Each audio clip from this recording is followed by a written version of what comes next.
Guys, welcome back to my channel Priya blogs. তো guys, আজকে তোমাদের সাথে শেয়ার করব টক ঝাল মিষ্টি বাতাবি লেবু মাখা। তো দেখো, দুটো মিডিয়াম সাইজের আমি বাতাবি লেবু নিয়ে নিয়েছি এখানে, আর এখন ভালো করে কেটে নিই। আর গাইস জানো তো, আগে যখন ছোটোবেলা এরকম বাতাবি লেবু কাটতে বসতাম, সবাই মিলে মাখা করে খেতাম।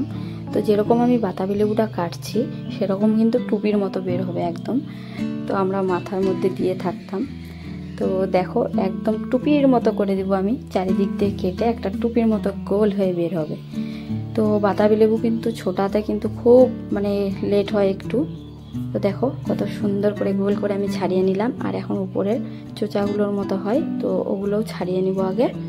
তারপরে চলো বাতাবি লেবুগুলো ছুটিয়ে। তোমরা ভাবতে পারো আমি এত মাখা খাচ্ছি কি করব গাইস। 2-3 দিন আগে পিসি শাশুড়ি বাড়ির দুটো বাতাবি লেবু দিয়ে গেছে, আর কিছুদিন কিন্তু আরও লাগবে, বাতাবি লেবুগুলো বেশি বড় হয়নি।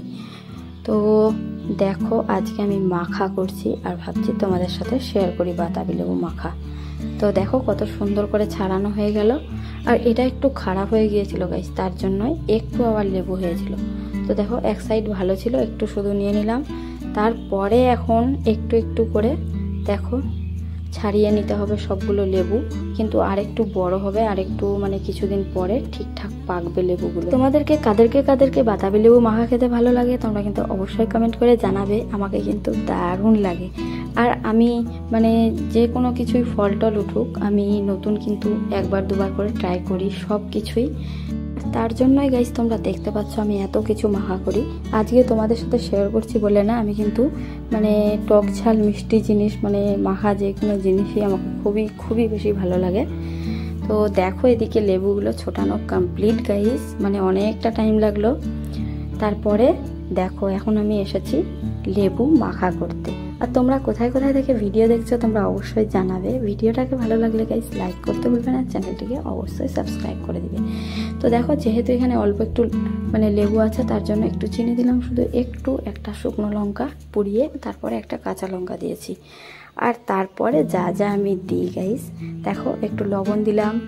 তো বিট লবণ হলে ভালো হতো, কিছুদিন থেকে বাড়িতে বিট লবণ নেই, তার জন্য ইউজ করতে পারছি না বিট লবণ। তারপরে কাসুন্দি দিলাম একটু, তারপরে একটু সরিষার তেল দিয়েছিলাম। তারপরে দিব এখানে ধনিয়া, তারপরে ভাজা জিরে গুঁড়ো করা আছে। তো ওগুলো না দিলে কিন্তু সেন্ট আসে না যে কোনো মাখাতেই। এই মশলাটা কিন্তু আমাকে একদম দারুণ লাগে সেন্টটা। তো চলো সব কিছু এখানে দিয়ে নিলাম। তারপরে এখন ভালো করে মেখে নিই গাইস। আর বাতাবি লেবুর মাখাটা কিন্তু দারুণ লাগে খেতে।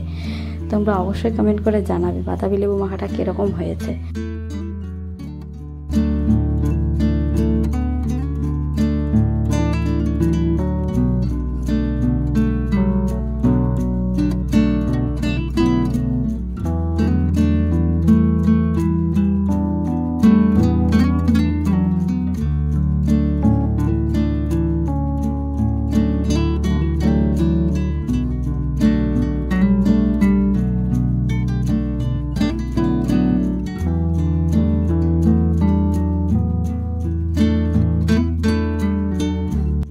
এদিকে আমার বাতাবি লেবু মাখা গাইস কমপ্লিট।